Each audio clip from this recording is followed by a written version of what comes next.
Get to be there conference sak ang sak tu na hian phung tum me kan se sai mi thang te ni a tu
zandar som phole chan ve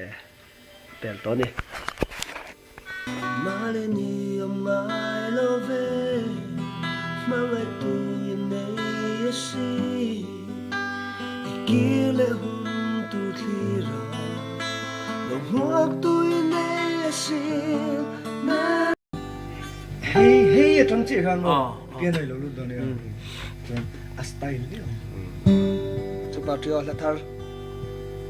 ra chua suy tu nei lova dana ngarung bo trinte ni na cham bo tha heli thang lo itun trin mo hey shala ako tu chitwara na ka than thi sen buan lung ngai sat me dara jam lo luma na nei lo ve kalsanin na masi mai na va ma tua chu I hai der dolin ni moal po na lam chuam pui so van pasal tra di kong mani luang tu ra ni ring lo la mani ra na mu rồi môi là áo thong re in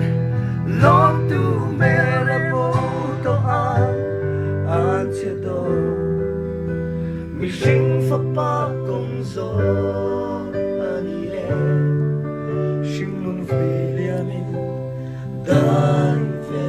ro le